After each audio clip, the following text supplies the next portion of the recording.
انسان زندگی میں کامیابی کے بہت سارے معیار بناتا ہے اور اپنے آپ کو کامیاب سمجھنے لگتا ہے، لیکن جیسے ہی وہ سمجھتا ہے کہ اب میں کامیاب ہو گیا ہوں تو پھر ایک نئی مشکل اس کے سامنے آ جاتی ہے۔ بہت سارے ایسے لوگ تھے جن کا خیال تھا کہ جس دن گریجویٹ ہو جاؤں گا بھی یہ کر لوں گا میں سب سے کامیاب آدمی ہوں، لیکن تکمیل تعلیم پر پھر نوکری کی دشواری نے ایک نئی پریشانی کا دروازہ کھول دیا۔ اس نے سوچا ہی تھا کہ نوکری مجھے مل گئی ہے، اب ہمیشہ کے لیے میرے لیے آسانی ہو گئی ہے، لیکن اس کے ساتھ ہی اس کی شادی کے معاملات شروع ہوئے۔ اس کا خیال تھا کہ شاید نکاح کے فوراً بعد جب گھر بس جائے گا تو پھر ہمیشہ پھول ہی کھلیں گے، روشنی ہی ہوگی، لیکن پھر اولاد کا نہ ہونا ایک نئی پریشانی کا سامان بنا۔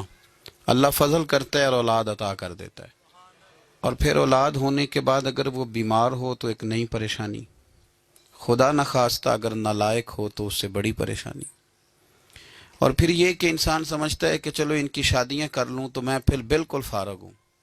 حالانکہ ایسا بھی کچھ لوگ اور روز یہ کہتے تھے بوڑھے کہ بعد بچے سارے بیاہ لوں میں پھر فارغ ہوں، لیکن کئی میں نے بیچارے اس طرح کے بھی دیکھے ہیں کہ بچے بیانے کے بعد زیادہ الجھ گئے، زیادہ مشکلات کا شکار ہو گئے۔ ایک سے فارغ ہونے لگے تھے تو 15-20 ان کے گلے پڑ گئے اور مشکلات۔ انسان سمجھتا ہے کہ شاید یہ والی چیز کامیابی ہے، یہ والی۔ میرے بھائی یاد رکھ لیں، کامیاب بندہ وہ ہے جو محشر کے میدان میں کامیاب ہو جائے گا۔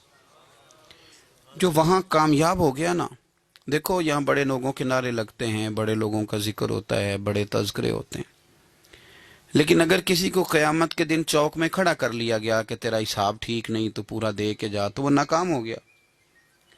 بہت ساری کامیابیاں بھی کسی کام نہیں آئیں گی۔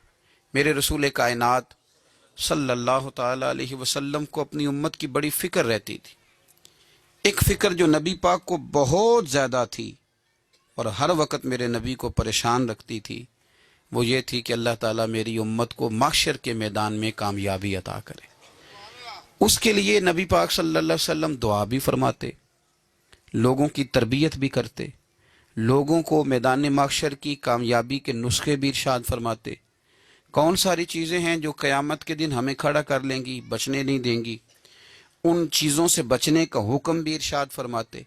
اور پھر سب سے بڑھ کر یہ کہ نبی پاک صلی اللہ تعالی علیہ وسلم بار بار جو حضور کو رب نے برکت والا وجود دیا تھا، جو نور والے کپڑے حضور پہنتے تھے، اور میرے محبوب کی جو دعاؤں کے اندر اللہ نے قبولیت رکھی تھی، وہ ساری چیزیں حضور امت کو دیتے تاکہ ان کو تھامتے جاؤ، رب تمہاری بخشش فرماتا جائے گا۔